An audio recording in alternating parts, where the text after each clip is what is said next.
Bonjour, donc on se retrouve aujourd'hui sur Blog-Programmeur dans cette vidéo pour voir comment implémenter la gestion du son, le fait que le bot puisse se connecter à un salon vocal Discord et parler dedans avec Node.js et Discord.js. Donc avec le code que nous allons voir aujourd'hui, vous allez pouvoir mettre en place le début de votre bot musical, par exemple.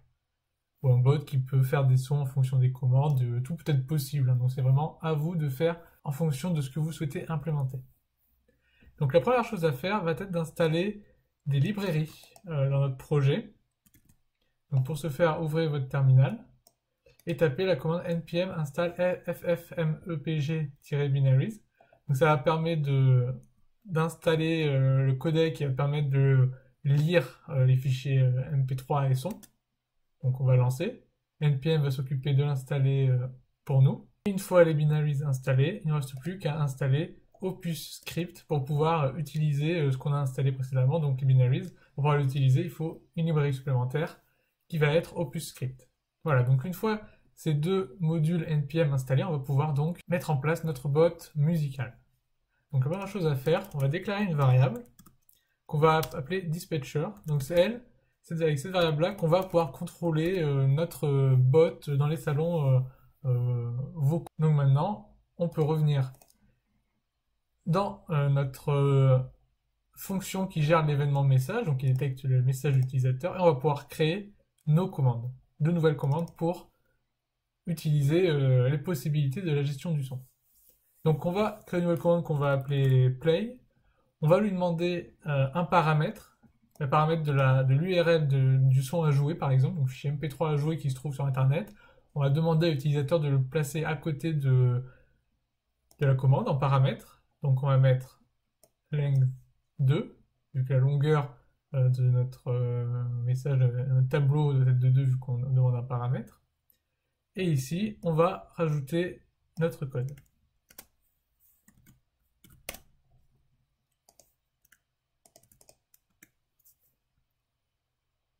Donc, la première chose à faire, c'est de vérifier si la personne qui a tapé la commande, play avec le paramètre, est bien actuellement dans un salon vocal. Donc pour ce faire, on fait message.member.voice.channel. Donc on vérifie si l'utilisateur est bien dans un salon vocal, pour que le bot puisse se connecter à ce même salon pour jouer le son. Parce que le bot ne peut pas se connecter, on ne peut pas dire au bot « je veux que tu connectes à ce salon-là », etc.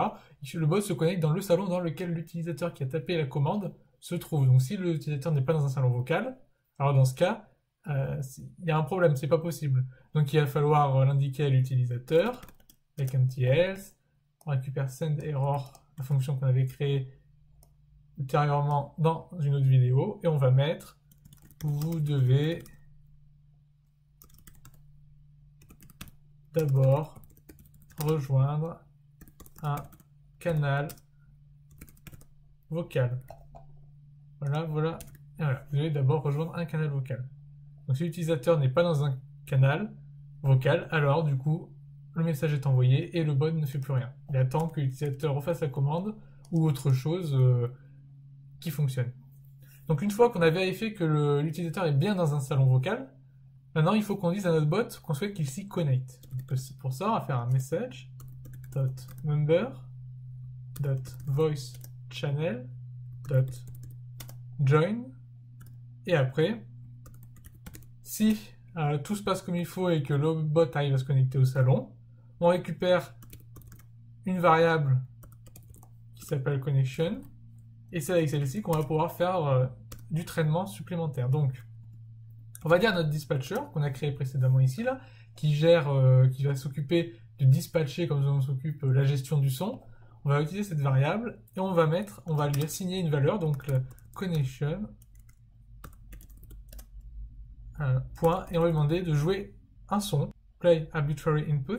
Donc ça veut dire qu'on veut jouer un son qui vient d'une n'importe quelle source. Après, vous pouvez préciser en broadcast, un converted stream, donc pour convertir un stream, jouer un son, un fichier qui se trouverait par exemple à côté de notre point .dex.js, c'est possible, etc., etc. Donc ici, on va prendre arbitrary input et on va récupérer le paramètre de l'utilisateur. Donc split message, on récupère le paramètre que l'utilisateur va mettre dans la commande lorsqu'il va faire point d'exclamation, play l'URL de son son.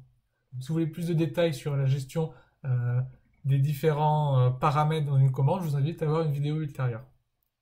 Donc une fois qu'on a vérifié ça, on va rajouter, comme on a fait pour les événements de Discord, avec le point on, de la même façon, on va mettre des événements sur notre dispatcher, donc point on, et on va mettre error. Donc s'il y a une erreur, alors du coup, on va effectuer le code qui est présent ici. Et ici, on va simplement mettre un console.log avec l'erreur. Par exemple, on pourrait aussi l'afficher directement dans le salon Discord, dans un salon debug par exemple, mais bon, ici on va l'afficher directement dans la console. Et de la même façon, on va mettre un console.log pour end, donc end quand le son est fini.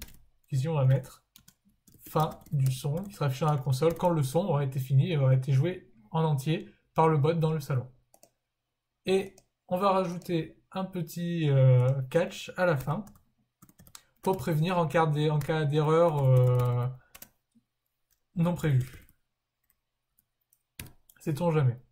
Voilà, donc avec ce code-là, notre bot, comme on peut le voir, va détecter point d'exclamation play de l'utilisateur avec une URL qui correspond au fichier MP3. Après, on va vérifier qu'il y a bien le paramètre. S'il n'y a pas de paramètre, dans ce cas, on envoie une erreur à l'utilisateur. Erreur, problème dans les paramètres. Après, on vérifie que l'utilisateur qui a fait la commande, s'il y a paramètre, est bien connecté actuellement à un salon vocal. Donc si ce n'est pas le cas, on lui envoie une erreur pour lui indiquer qu'il faut qu'il soit connecté à un salon vocal pour que le bot puisse le rejoindre. Et s'il est connecté, dans ce cas, on dit au bot, rejoins le salon. Une fois que tu es connecté, joue ce son, le son qui correspond donc à l'adresse au fichier, à l'URL du fichier MP3. Et après, on rajoute des événements sur le dispatcher. On dit c'est une erreur, tu nous l'indiques dans la console. Et si, quand la vidéo, le son est terminé, quand le son est terminé, tu nous fais un console.log fin du son. Donc on va rajouter quelques autres commandes. Donc on va modifier celle-ci et on va rajouter pause. Donc avec la commande pause, on va pouvoir dire à notre dispatcher qu'on souhaite mettre en pause le son qui est actuellement joué. Donc if, si le dispatcher est différent d'underfine, donc s'il existe, hein, simplement, si on a bien ici attribué cette valeur, on peut alors faire un dispatcher dot pause. Donc on dit à notre dispatcher, mets-toi en pause, donc mets en pause le son. Et de la même façon, on va rajouter une commande qu'on va appeler comme cela, et maintenant on va dire à notre dispatcher de reprendre le son là où on en était avant. Et d'ailleurs, on peut mettre une fois le fin du son, un dispatcher égale undefined, pour attendre maintenant la prochaine commande, la prochaine fois qu'un utilisateur va faire la commande. Donc une fois qu'on a ça, maintenant on va pouvoir essayer notre bot. Donc pour ce faire, je vous invite à faire un node index.js dans votre terminal pour lancer le bot. Et maintenant notre bot est démarré, on va aller sur Discord, on voit que celui-ci est bien connecté, et je vais me connecter au salon vocal général. Et là, je vais pouvoir faire un point d'exclamation, play sans paramètres. Du coup, le bot me dit erreur, problème dans les paramètres. Donc effectivement, il y a un problème dans les paramètres. Si je me déconnecte de mon salon vocal et que je fais un play, l'adresse de notre fichier MP3, erreur, vous devez d'abord rejoindre un canal vocal. Donc une fois que là, je vais le rejoindre.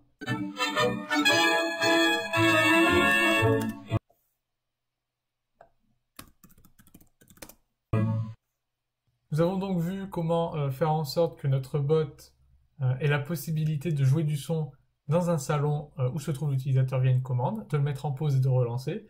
Il existe d'autres fonctionnalités liées au dispatcher, donc je vous invite à regarder la documentation de Discord.js. Donc merci d'avoir regardé cette vidéo. Si vous avez aimé, n'hésitez pas à mettre un j'aime et à laisser un commentaire si vous avez des remarques. Et à bientôt sur blog-programmeur.